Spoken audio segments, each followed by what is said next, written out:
So yes, I flew to Spain on the 15th of March.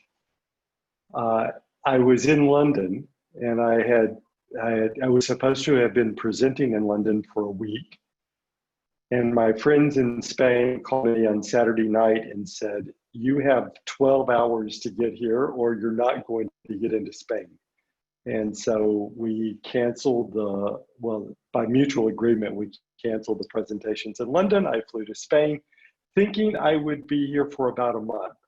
And here I am. After 95 days in Spain, what was called the state of alarm was a total lockdown. We could not walk outside our door. There were military in the streets. And if we went outside the door, we could be fined €600 first fine. And then it would go up from there. So the Spanish were quite concerned. And also, it has just been the most amazing community experience to be here and to see how the Spanish care for each other. And I don't, for us pilgrims, this is no surprise. But to see the level of commitment to each other has just been overwhelming. So that in the midst of almost 100 days of being locked inside the house, the sense of care and generosity was so moving. Finally, once the state of alarm was lifted in part, I was able to come to Muxia, where a friend of mine has rented a home, and now I am here waiting for the moment that I will be able to return to the States. My presentation today, and really I'd like to much more think of this as a sharing, is with this incredible table of pilgrims, especially for those of you who have walked and who have been here in Spain. You know the heart of the Camino. One of the things that I want to reflect on is this story of St. James, who I really have come to call the story of the apostle of perseverance.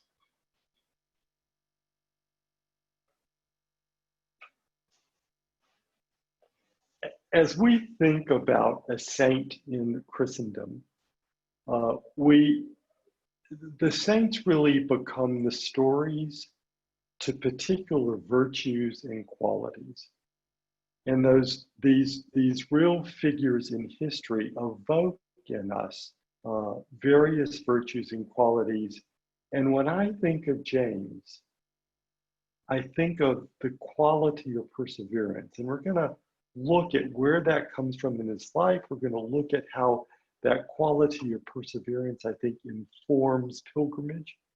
And it informs pilgrimage whether you've had the great good fortune to come to Spain and walk, or whether you've been somewhere else on the planet to walk in pilgrimage, or all of us today are walking in inner pilgrimage.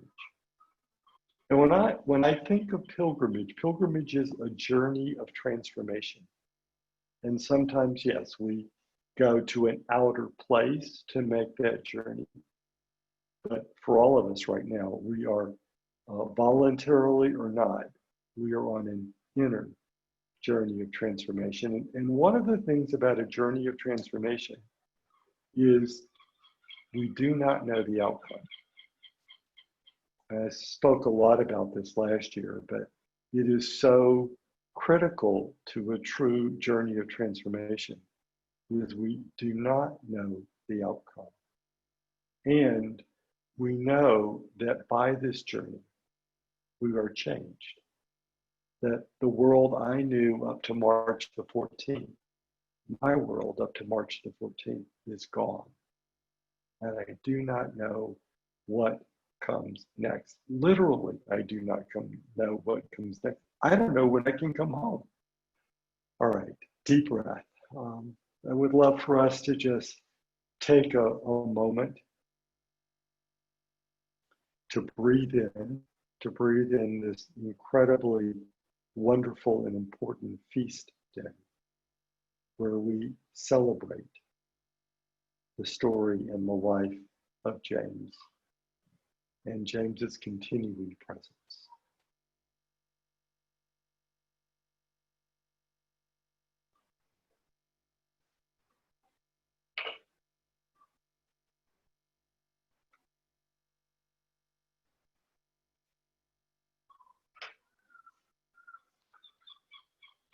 As the years go by, I think ever more back to my college days and to the incredible gift that I was given that I had no idea what I was receiving.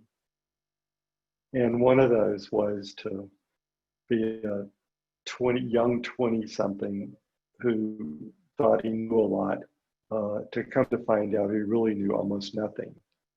But to sit and to hear this erudite, passionate little man named Joseph Campbell break my world apart, and then slowly begin to reknit it.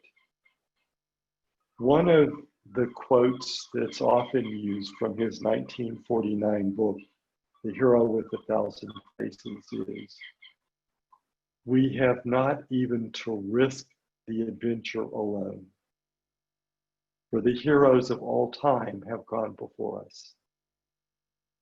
The labyrinth is thoroughly known.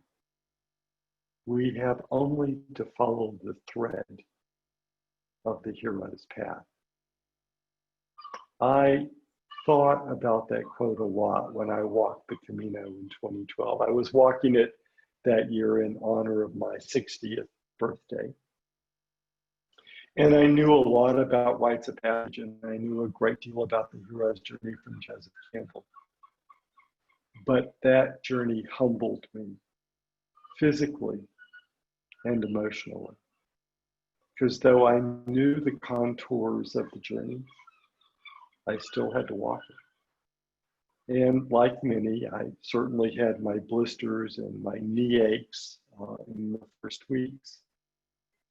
But I think that the greater stress, I was also going to say pain, was wondering if I could make it. Could I really make this walk? And yes, I started in 2012 in Saint-Jean-Pied-de-Port in France. And I walked 49 days until I reached Finisterre. And then the next day, Muxia. But I can't say that ever on that journey, I took it for granted. I saw so many people who developed injuries where they had to stop, or they had to slow down, or they had to stop for weeks and then continue again.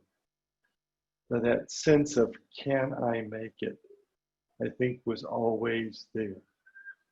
And that can I make it is part of the quality and the gift of what St. James awakens in us, is this sense of perseverance. And we know the stories. We who have some ability to walk have also seen people on the Camino in crutches, have seen people on the Camino being pushed in wheelchairs.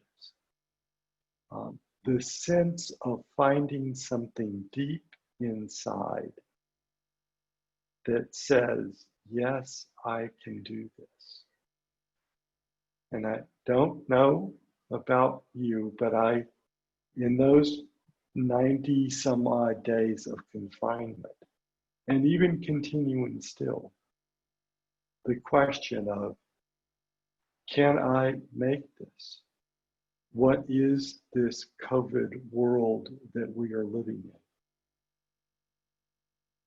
Is this a known journey? And Joseph Campbell's answer would be yes. He would say that for all of us, we are on one journey, what he calls the hero or the heroine's journey. But with a twinkle, he would say something like, there are 8 billion scripts.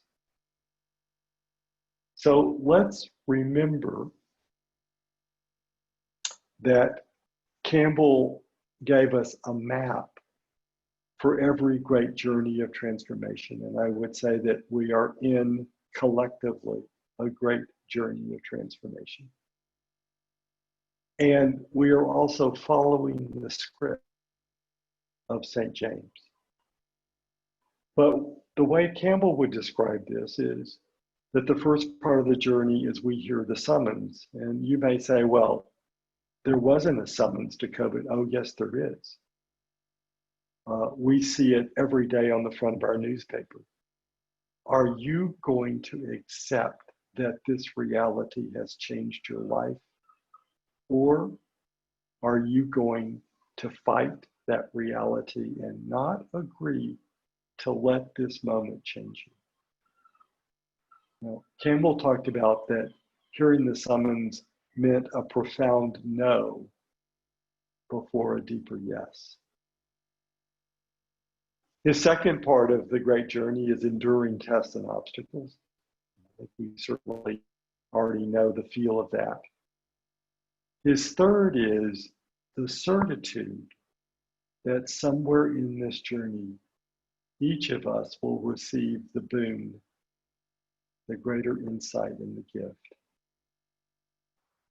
And then the fourth part is that we are obligated, in his words, to return to serve a higher self and to serve a greater good.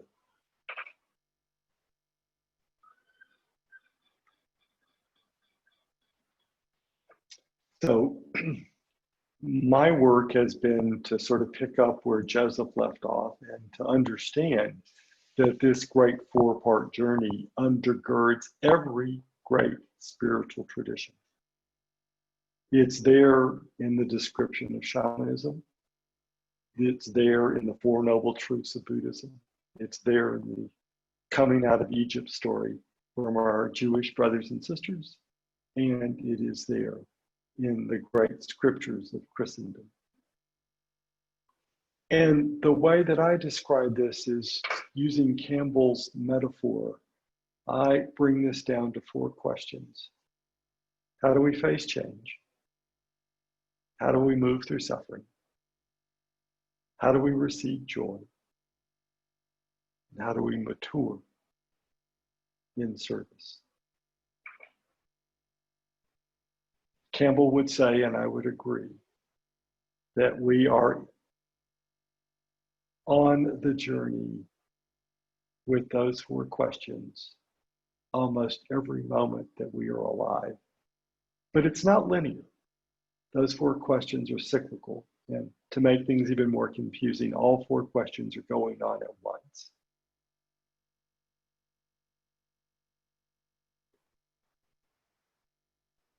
So let's look at what we know of the life of St. James, Santiago the Greater. If you know the scriptures well, you know that there's James the Greater, who is the apostle, and that there's also another apostle who is James the Lesser. This James, our James, is the oldest son of Zebedee and Salome. We may not know that James is the older brother to John, the beloved disciple, the evangelist, the author or the ascribed author of the gospel we call John. We know that James and John were called by Jesus from their father's boat at the sea. And there are a couple of things about this moment I think that we don't stop and give enough thought to. I think this really very much enlivens the presence of James with us. First of all, that sea, the Sea of Galilee, was a Jewish cemetery. And the Jewish people in the first century had a taboo about that water. They had a taboo about touching the dead. And so many Jewish people had drowned in that sea, they wanted nothing to do with it. They actually called it the Sea of Chaos, the Sea of Death, the sea of their deepest anxiety. Those who were fishermen, or fisher people, if you will, who went out on that sea to fish, to bring back food for a starving people, were already heroes. They faced death for the sake of life.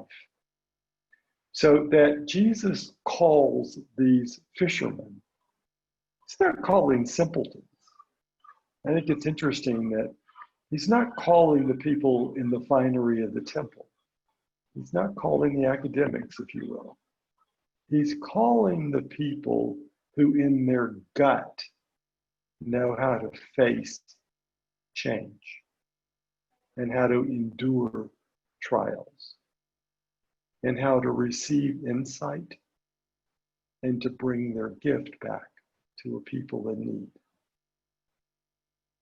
I also love that John and James are called sons of thunder. They apparently are known for having a fiery temper. And being Lebanese and knowing the Semitic passion, you can just see this in their eyes. You can feel this. And I don't think that St. James the Pilgrim is any wimpy man. I love this image of St. James that I found in Santiago, because I love this St. James as sort of the wild Celt, the strength of this man. Also, that James and John both attempted to bargain with Jesus for reward. What chutzpah! I love it.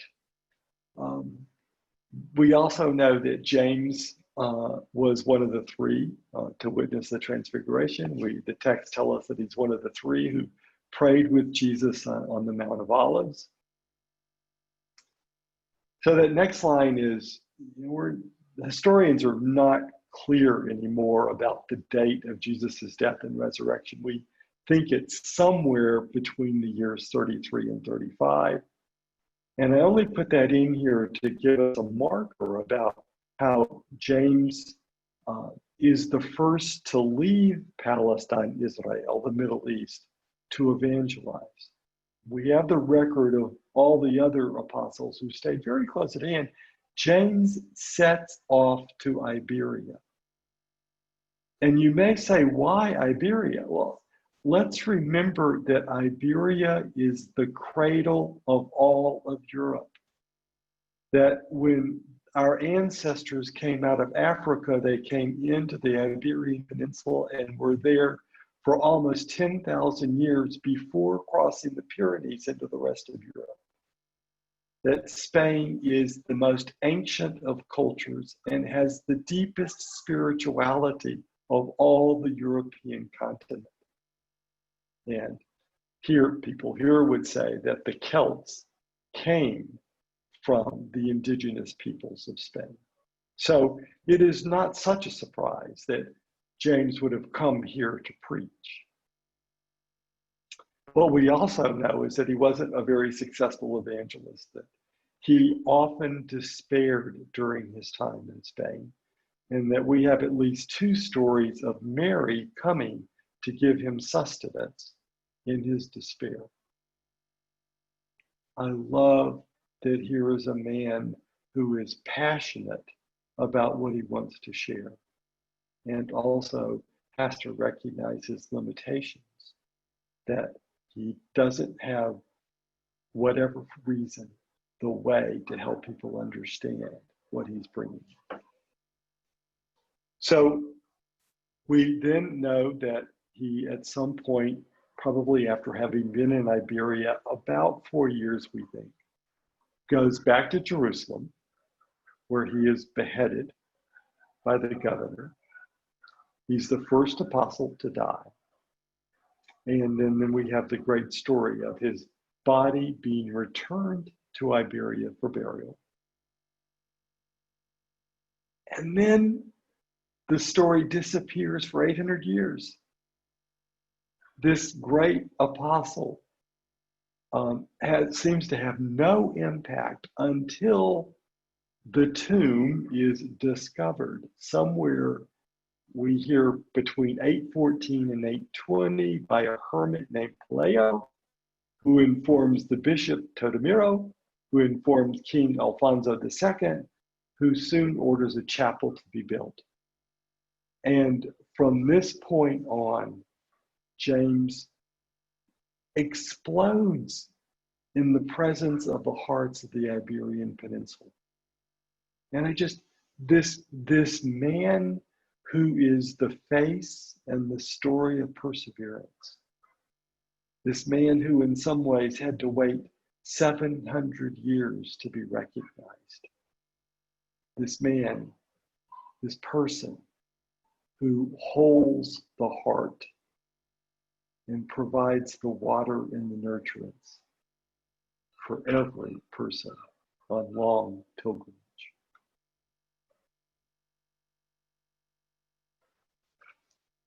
I add this next slide, which is an image for those who know the cathedral in Santiago well. You'll know that this is the wall sconce that you will see throughout the cathedral. And I like to remind all of us that this image of the cross is the image of the cross in Christendom for 1200 years. This image comes from the 9th century.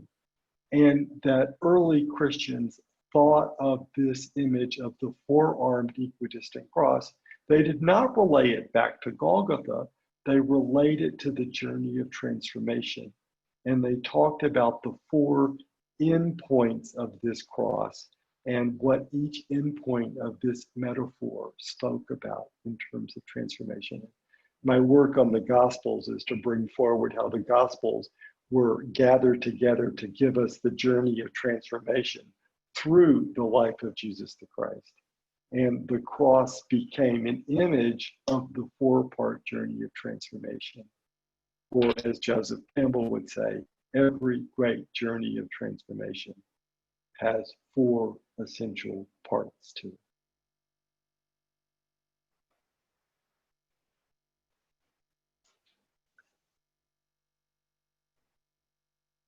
Last year, I spoke a great deal about, and I'll just touch upon it at this point.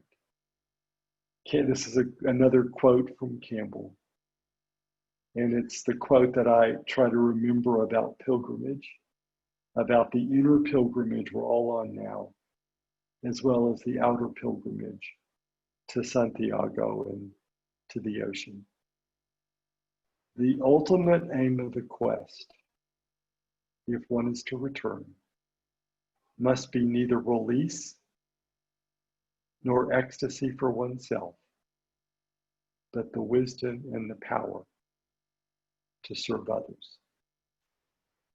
And so it is my daily wish and my daily prayer that whatever this COVID experience is about for us, that my prayer is that it will be the doorway,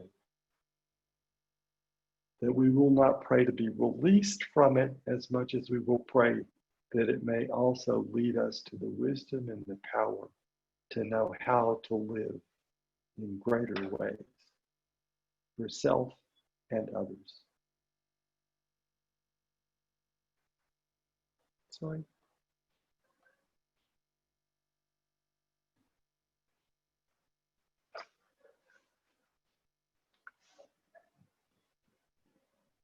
Many will say that this is probably my most repeated quote. It comes from Martin Luther King Jr. Those of you who know my story, as a 7-year-old boy, I stood outside my Lebanese grandmother's house in Birmingham, Alabama in 1958, after the KKK had firebombed the house. These words mean everything to me about the journey of transformation. We might hear them through the great heart of St. James, who endured tremendous trials and obstacles. Send your hooded perpetrators into our neighborhoods at the midnight hour. I'm also seeing images of what's happening in the streets of the United States right now. Burn our homes and beat our children and break our bones, and we will not hate you. We cannot in good conscience obey unjust laws, and we will win our freedom. But we will so appeal to your heart and to your conscience by our ability to suffer, that when we win our freedom, the victory will be twofold. For we will have won your freedom as well.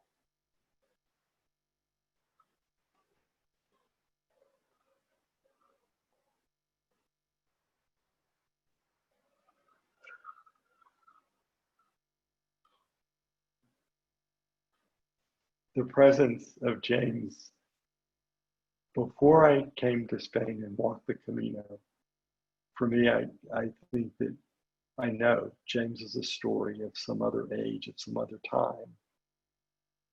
But being here in Spain, walking and meeting pilgrims, praying, suffering, blisters and knee sore and falling and having to have stitches in my hand, I have learned the grace of perseverance, for which I am utterly grateful. And I remember now in my inner pilgrimage that this time is about transformation, so that my life and my heart might be of greater service to others.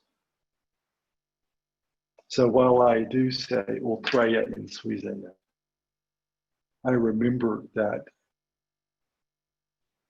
and I wish I knew who the author of this is, and many of you probably saw this chalk sign on the Camino. The way has no end, but our steps, yes.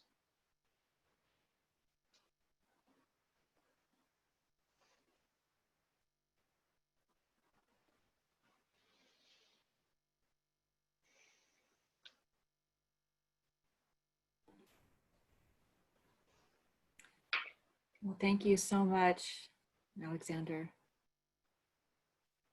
Words for your theme is so relevant to this time, perseverance.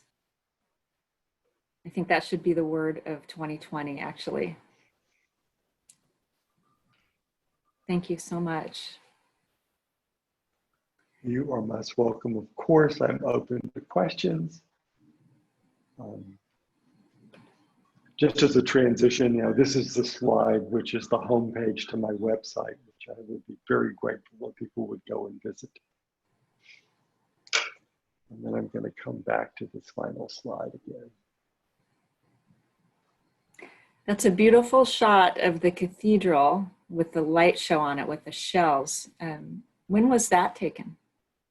That was the Feast of St. James 2018. And I love that image. And I'm being distracted by trying to get back to the full slide. I have that slide. Sorry, go ahead. Yeah, I love that image in so many ways. And without going too far afield, for me, when I see that image, I see the joining of the masculine and the feminine, the masculine with the spires and the feminine with the shells. And so for me, it's like this incredible yin-yang, the joining of the two great energies in one beautiful image.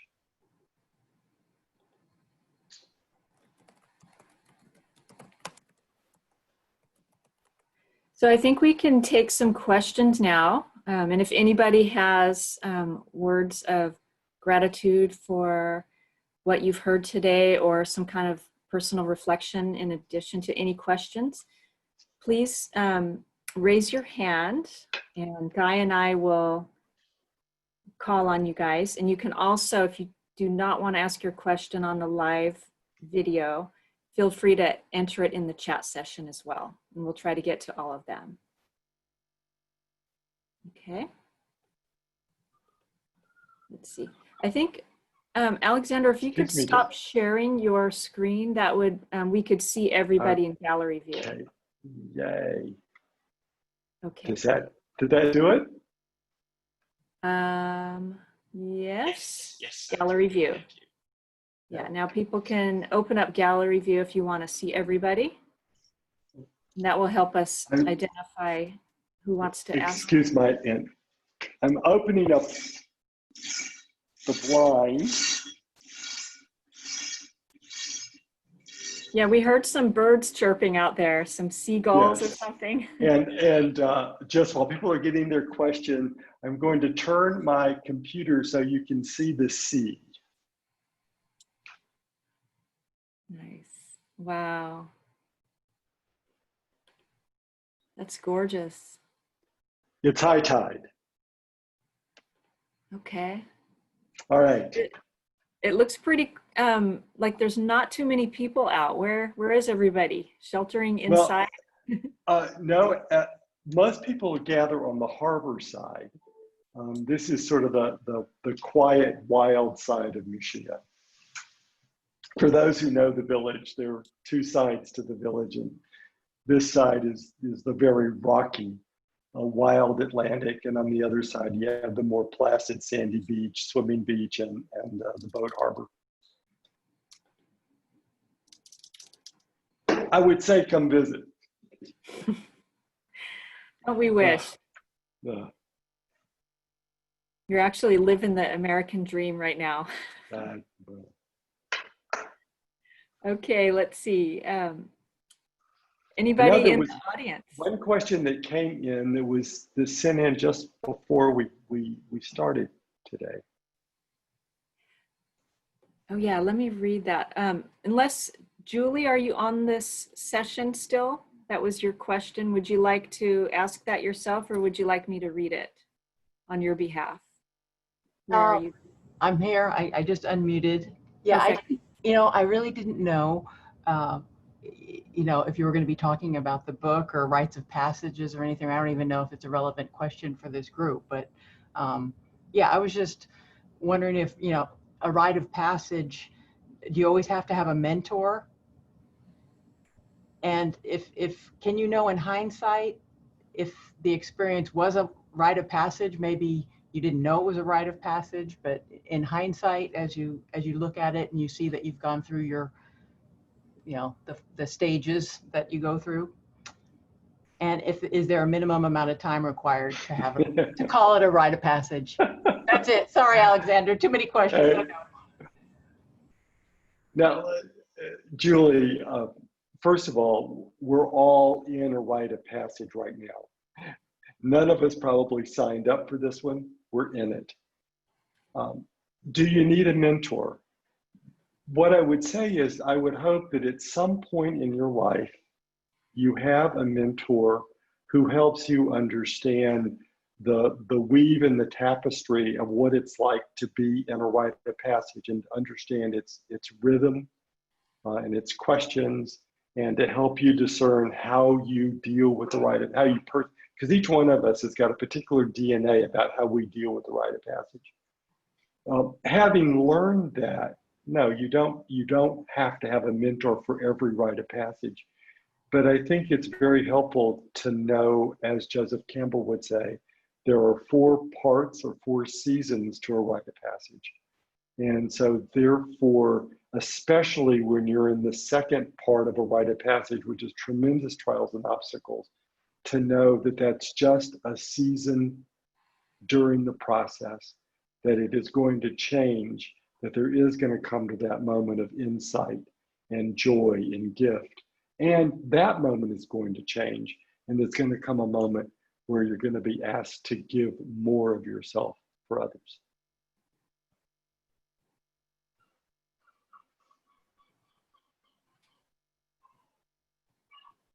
Thank you.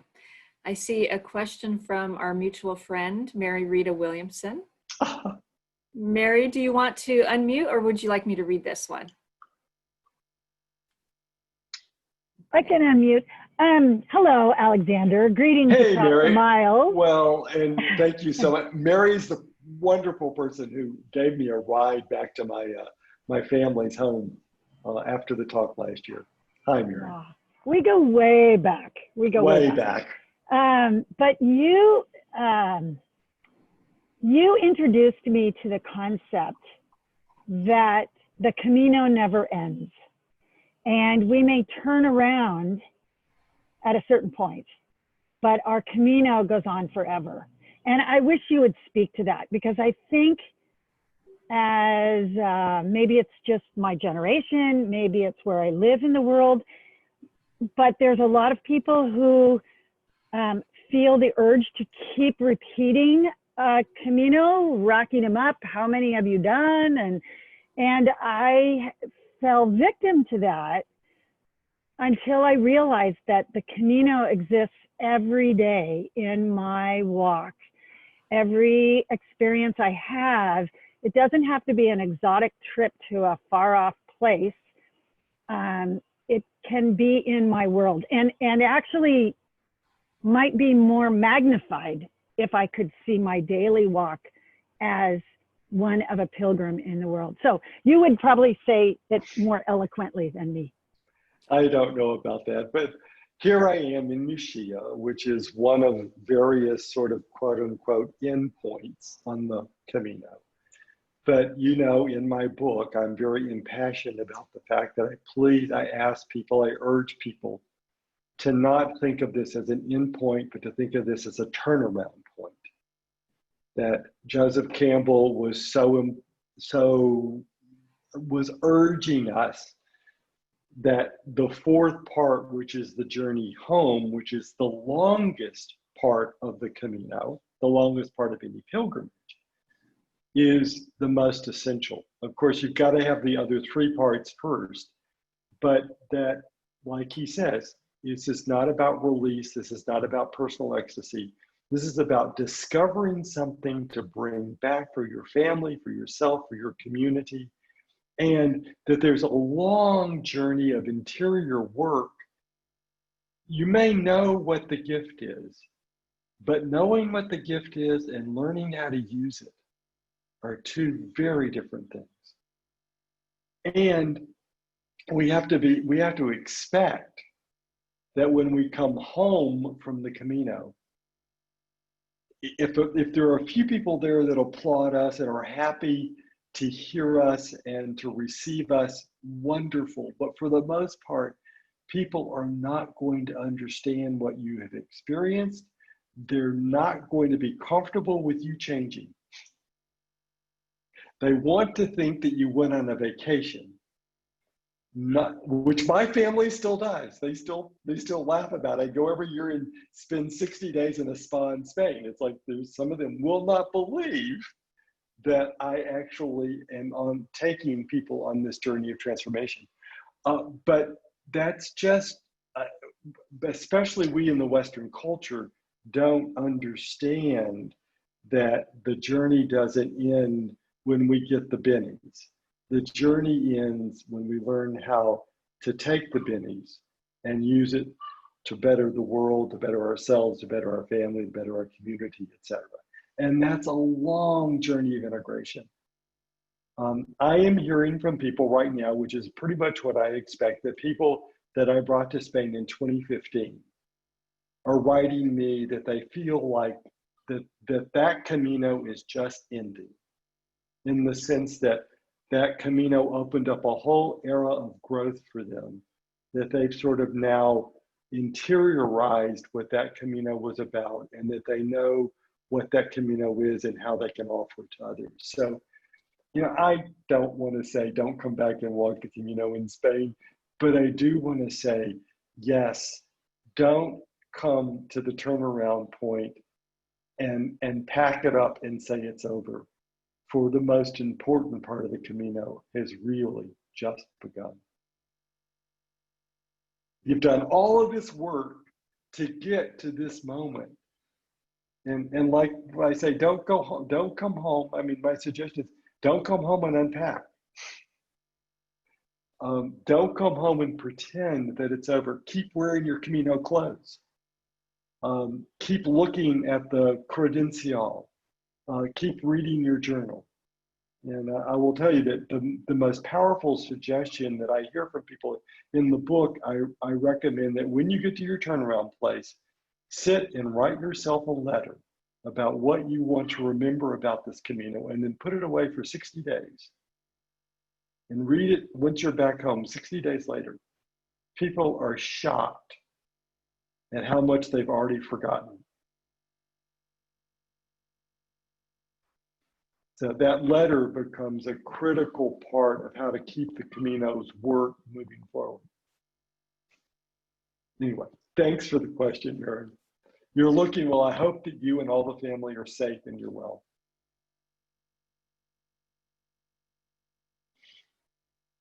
Thank you, Mary Rita. And of course, Alexander. Alexander, we have a question, and if you feel like you might be able to comment or have any thoughts on parochial albergues on the Camino. That was a question from Antonio. I'm not sure what, I'm not sure what aspect to comment on. The parochial and the donativo albergues that I stayed in 2012 are some of the most beautiful experiences of my entire 50 some odd days. I really, really, really hope that people will take an opportunity, if they aren't consistently searching those places out, that they will take some time on their Camino to experience those type of hostels. If there's something more there, I'd be happy to respond to it. It's amazing right now. I mean, the very sad reality in Spain is, yes, pilgrims are walking, but many of the smaller albergues can't open because the legal restrictions about what you have to do for safety are so extensive that they don't have the people and the resources to be able to provide.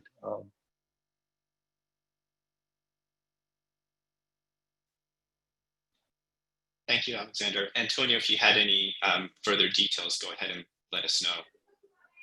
Sure. Yeah, I was, in keeping with Alexander's talk about the spirituality of the Camino, and of course, the whole idea about the pilgrimage, and that there is, I think, for many people, a spiritual component to it. It just struck me that the parochial albergues, and I guess to some degree the donativos, would be a place that might conceivably just provide a space where one could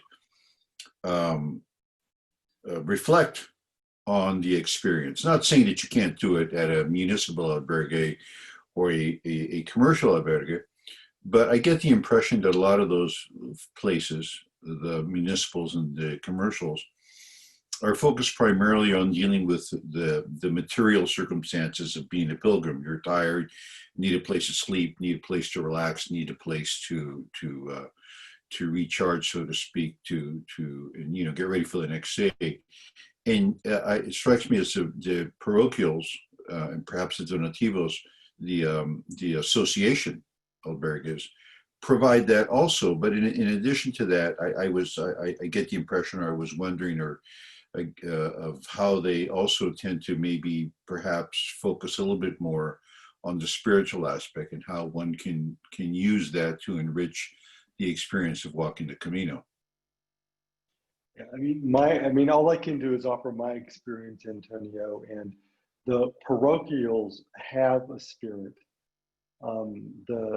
Whether it's the small prayer time or the meditative atmosphere, there is something about those places that is a little different. And it may not be where you want to be every night, but I would be sad if your entire Camino didn't use the richness there occasionally. All right, great. Thank you very much.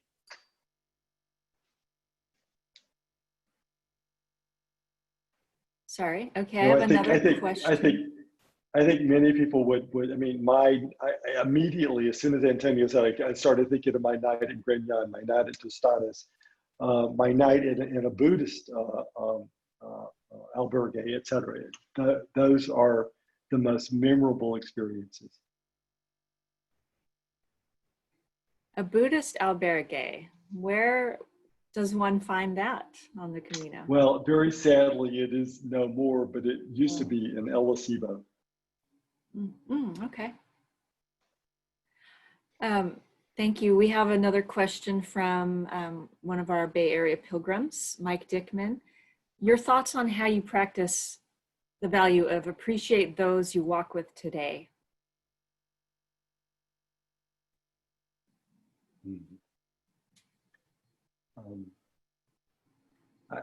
I'm trying to think of a very succinct way to talk about one of my core practices is something called welcoming the other, which is a restatement of an indigenous practice called the Heyoka, where we look for the other who challenges, who is unlike me, because they have an incredible, powerful gift to give. And that we as a people can't be whole until we respect every voice. And I would even say today, we have to respect a voice that we may sincerely disagree with. Respect and agreement are not the same thing, but that the spiritual practice for me is very much about understanding that we are moving into a world which is built upon a treasured diversity. And treasured diversity is built upon conflict. And conflict is not about having to fight each other, but it's about learning how to receive tension and use it for spiritual growth.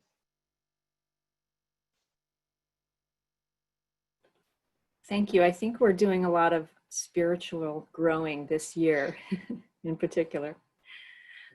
Yeah, we often get caught up in the planning and the training, and all of that is consuming. But reading your book, and I didn't read it till after my third Camino, it was like an aha moment. And when I came home, it was really tough. People in my family got bored after I started gushing about the Camino, and a lot of things. I had to give up some toxic relationships and practices and purge a lot. So thank you for that book. I think it's helped many people with returning from the Camino. It just has been a blessing. And so I think the way we are called to the Camino at a certain time in our lives when maybe it's time for us to give back, and maybe we don't know how to do it, but the Camino kind of guides us to how to do that. And for those of us who are still working full time, we would love to be hospitaleros for 2 weeks at a time, but that's not possible in some cases. So like Guy and I are serving as chapter coordinators, and a lot of other volunteers are, leading hikes or giving presentations or helping out, being mentors. And so that feeling of Camino family, we feel it here at home in our own chapters. And this is the case all over America too. But I especially feel grateful for the community here at home, because I know I can talk to any of these pilgrims, and I really do miss everybody. But we're trying our best to keep it alive with these Zoom calls and the different things we have going on. But I think that's our way to serve, is to be here for each other regardless. That sense of somos familia, always, even if we didn't walk together. And thank you. Thanks, Lori. Hopefully I can insert a question that I'm picking up in chat. I can throw this one over to you, Alexander.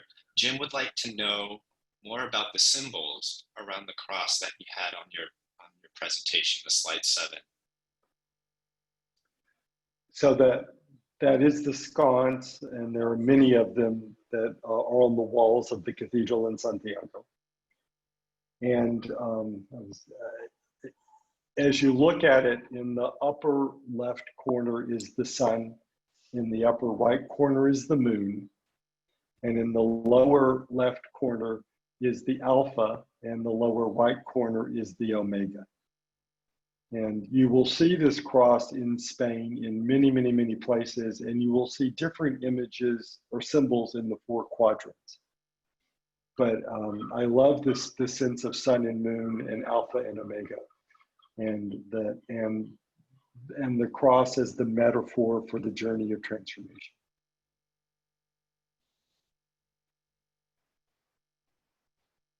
Now, people may be very surprised to know that the image of Jesus on the cross did not appear until the 12th century.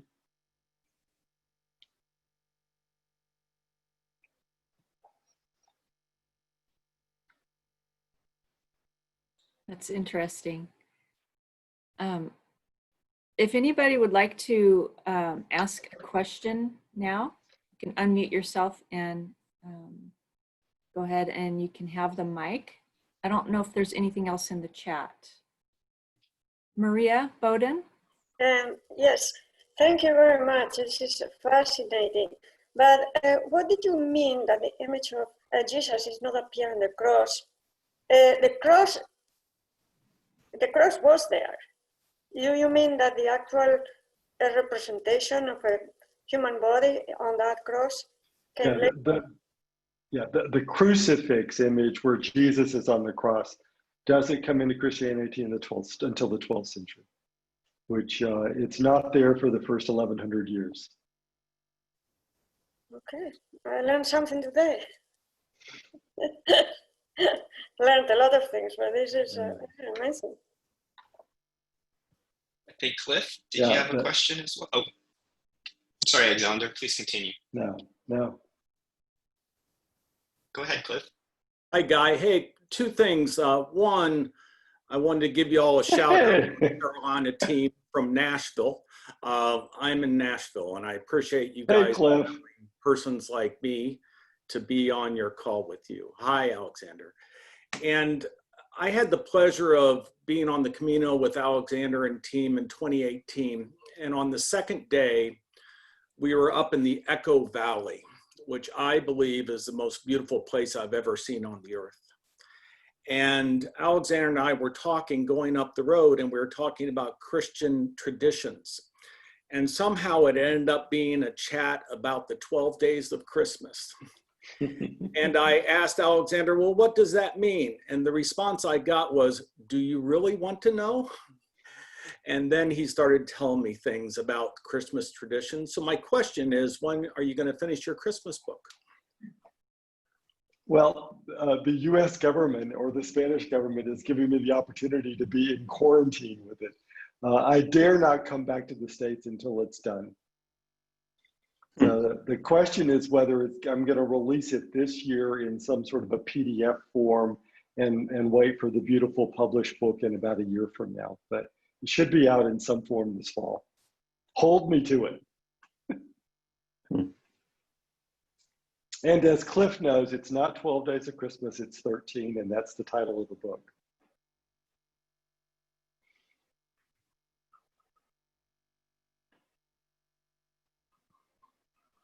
My name is Nick, and it was a pleasure hearing you, Alexander.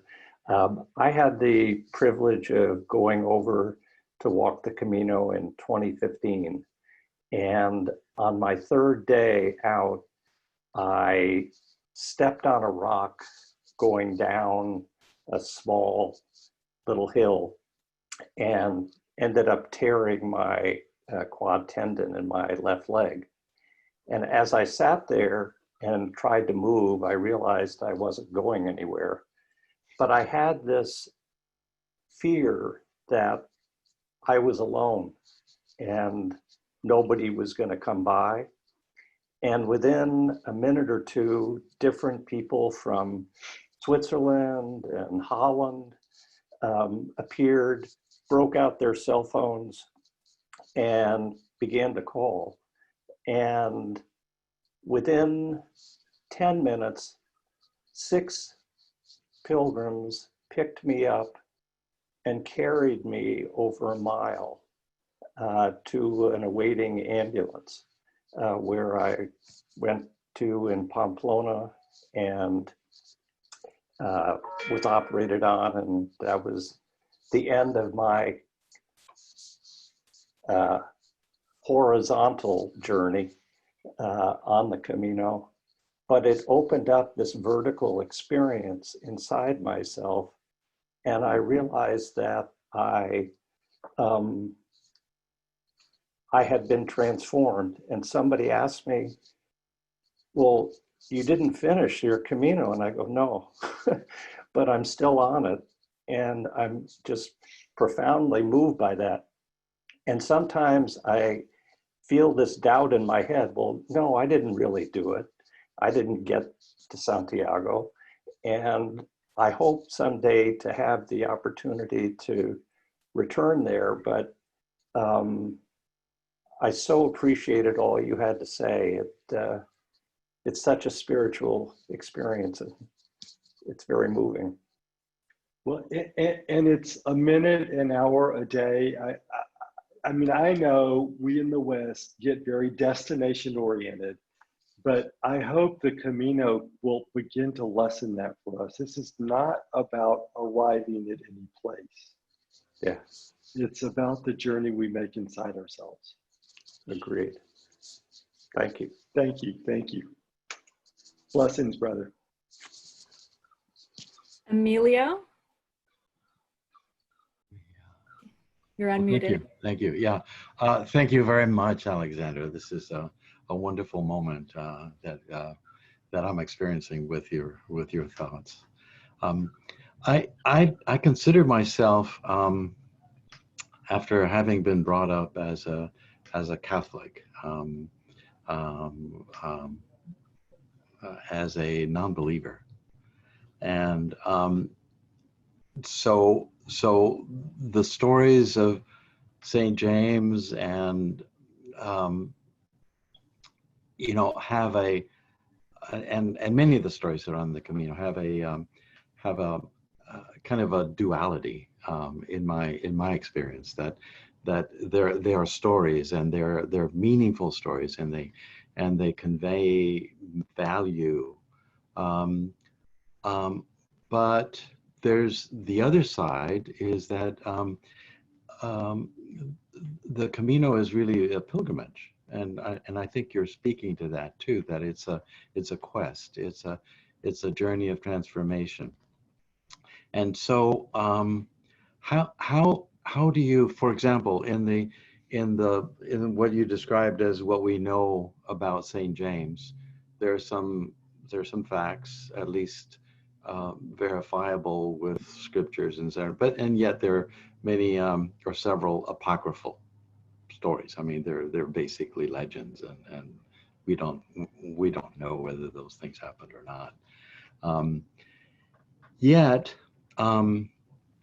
the Camino means so much to me, and how do you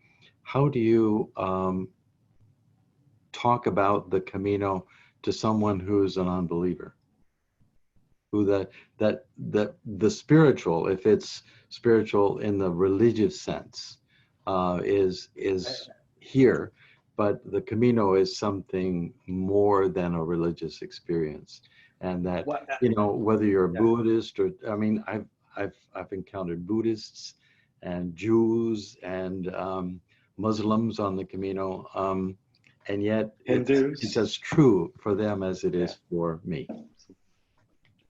So first of all, we Christians, and which is my tradition by devotion, we have a very bad habit of taking things over. So let's remember that the Camino has been walked for 8,000 years. Just stop and get 8,000 years this route has been walked across Spain. Now, we don't know how or why the first people started walking this.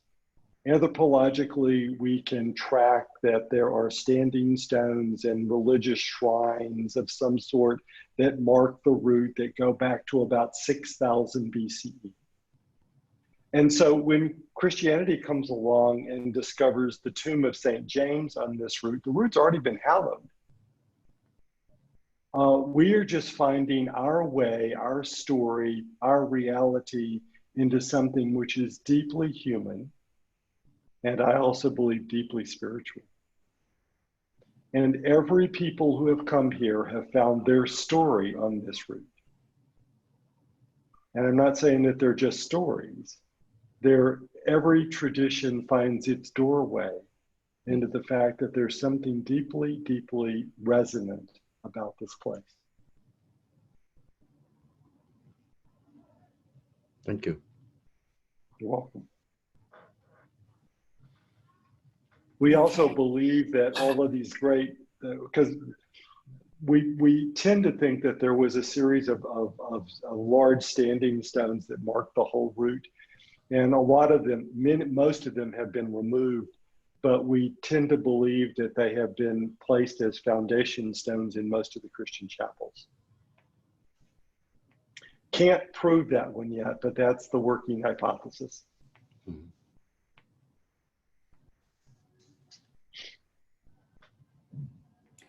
Great question, Emilio. Let's see. So I think we have time for just one more question I see here in the chat. Let's see, hold on. Where did it go?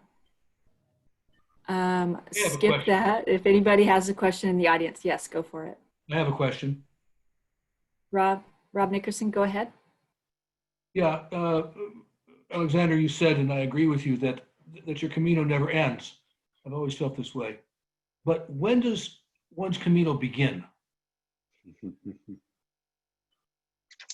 I could equally say the Camino never begins. I honestly think that the very first moment you have a thought, when you hear of it and you have a thought about, oh, what is it?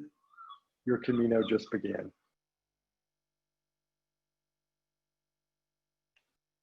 Thank you. That's interesting. All right, great. So I think looking at our time, I want to just go over, well, actually, before I share my screen, now is the time to take our group photo. So everybody who would like to be in it, turn your videos on and get close to your camera and make sure you have your lighting and you're not in the shadows of darkness, so we can have a quality group photo. And these photos, these Zoom photos, always remind me of class photos when we're kids growing up. They're different grade school class photos. So this will be a memento of our day to commemorate St. James Day. And I see 5 rows of 5. Yes, it's nice. Okay. All right. So you guys just look at your camera lens. Don't look at your reflection. And get in place. Last call for group photo. Everybody turn your cameras on. And on the count of 3, I'm going to take a screenshot on my end. And hold on, let me get and then I'll drop it into Photoshop in a minute. Sorry, I'm not there. You called me off. Maria, okay, let's help Maria. That's what the computer says. Oh, Maria, okay. But it's okay, my name is there, it's fine. Hold on, let's try to get Maria. I can't. Start video, you have to start it yourself, Maria. But the computer says, she blocked you off. Oh, there you are. There you are. Hey. Oh, we got to have Maria on. Thank you. There you are. Okay. All right, everybody. Yay, we're all here. Okay, on the count of 3, we're going to say Santiago and smile. And look at your camera. So 1, 2, 3. Santiago. Santiago. All right. And I'm going to drop this into Photoshop for a little quality check. Guy, can you take over for just a second and talk about the trivia hour?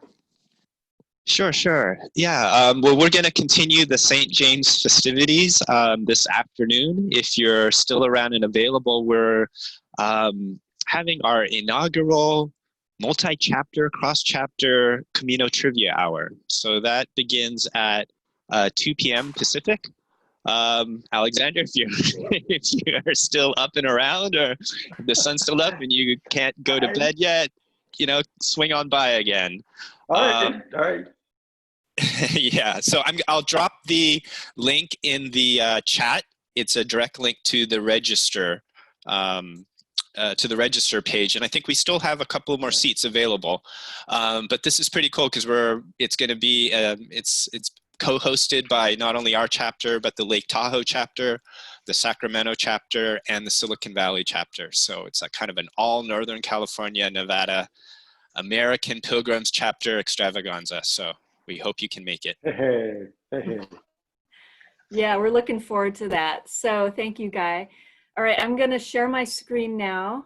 And the photo turned out great. I will also share that with the participants. I'll send a follow-up survey and email. Okay, so let's see. Now, a few announcements that I'd like to make. Let me get on the right slide here. Where is it? Bear with me. Okay. Okay. Okay. It is St. James Day after all, and this is a good day to renew your membership or join. So you can always remember, and you'll get this nice little reminder email from the board. Okay, so I just got an email from a board member. And I'm going to read that. 1 second, I have to make my screen smaller. Hold on. Whoops. Okay. This is from Tom Labuziensky. Okay, part of it is cut off at the end, but I think I can wing it. Buen Camino. As an active participant in your local chapter of American Pilgrims on the Camino, you are sincerely invited to join us as a member. As a local participant, we would love to welcome you into our national Camino family. As you may know, the American Pilgrims are an all-volunteer nonprofit organization committed to community, service, gratitude, and simplicity.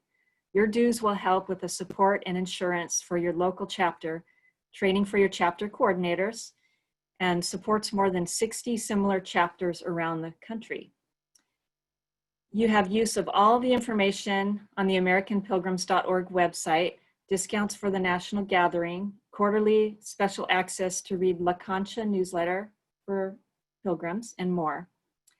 There continues to be the need to help the Camino get back on its feet after COVID-19 shutdown, and your dues will help provide over $50,000 annually to cover a dozen very needed Camino improvements.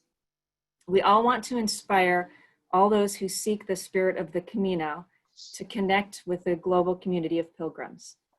May we please count on you to join today by visiting online at AmericanPilgrims.org and clicking Join Us. Okay, so with that. Lori, can I just add a piece about that? Sure. Yeah. So many places here, albergues and small places, are really struggling, not just because of the lack of pilgrims, but because of the Spanish requirements, reduced number of beds, distance that has to be kept, the level of cleaning that has to happen now. I mean, just for safety, but the level of cleaning, their workload has increased exponentially. And very sadly, just here in Muxia, 3 albergues have closed and are saying that they're not going to reopen. So the need to support the albergues and the hostels is really, really important. Thank you. So true. And so here's the screen that has the memberships. And if you are thinking about, if you've been a member before, or you're all in, there's the lifetime membership for $500, and then the individual member is $50 a year. But if you're planning to attend the gatherings, which are wonderful, you get a big discount. So it pays for itself within like 2 or 3 gatherings. So Alexander is so generous that he is donating some premium gifts, Camino related gifts, with his, one of them is a poster, beautiful poster of the cover of this book, Returning from Camino, and then 2 copies of his Returning from Camino, and each book comes with 5 remembrance brands and 3 postcards pictured here on the slide. So yay, thank you so much. So how to enter this? Welcome. That's really appreciated. The book is wonderful if you guys haven't read it, and I love the bands. So if you join today, send proof of your membership, your confirmation of your signing up, and you'll enter to win one of the 3 prizes. But so there'll be 3 winners of that, but that's not all. Every membership today receives your choice of the Remembrance band or the Camino Provides patch that I'm donating to anybody who signs up. And just email your confirmation of membership to our NorCal chapter, and I'll send it out to you.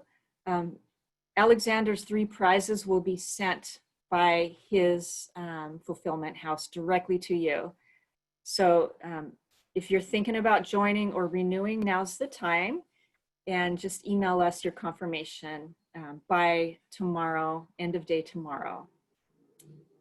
And let's see. And then I'm also running a St.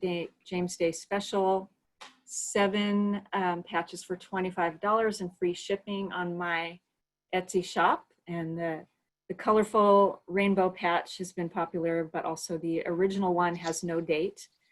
And I'm donating all of the patch proceeds and sales proceeds to Peaceable Projects. That's Rebecca Scott's nonprofit in Spain, and she is also helping out a lot of albergues and pilgrims. Absolutely. So, yeah.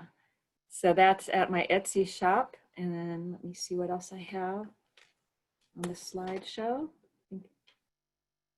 And again, you can visit Alexander's website. Great picture of you. And we can, I just want to look at the spirit of the Camino, and then ultimately would love for Alexander to lead us in a reflection. But for now, just kind of take a look at these, embody the spirit of the Camino, and maybe just read these to yourself.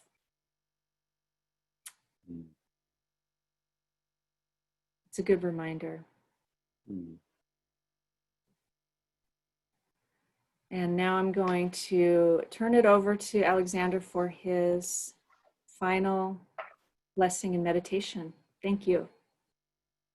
Gloria, a question came in about the this image of James. I found it in Santiago. On the back, it says the artist's name is initial M. Miranda, M-I-R-A-N-D-A. That's all I know. I've never been able to find anything else about who the artist is or where the original of it may be.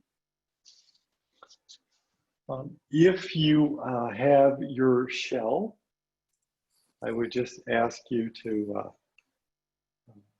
put it in your hand. And I'm a creature of habit, and so every time I'm on the Camino, I've walked with the same shell. And just that the shell holds all the energy of the Camino. It holds all the conversations. It holds all the steps. It holds all the people that have walked before us and that have walked after us, and especially all the people who we walked side by side with. And so we ask, as we end this time together, bless to us this shell given to our hands. Bless to us earth and wind and water and flame and all of creation that holds us. Bless to us this enormous journey that the whole world is making together, that we travel with each other side by side. Bless to us good companions who will walk with us. Bless to us others who are not like us, and whom we extend ourselves to in welcome. And we pray through the power of whatever higher spirit you name, whether that be the name of a god, a goddess, the spirit, whether it be a higher self, whether it be the power of love, that in that name we ask that our journeys may be true, and that our wisdom and compassion for each other may grow. Amen. Amen. Amen. Thank you so much for inviting me to be with you. Amen. Thank you so much. Really. Amen. It was wonderful. Amen. Yay, round of Amen. applause. Yay! All right, so we have another event in an hour and a half, so everybody get some fresh air and some lunch or whatever time zone you're in, maybe a glass of wine. And thank you so much, Alexander. Wonderful to have you again with us. Thank you. Thank So well. you. Thank you. Lutreia e Suizeia.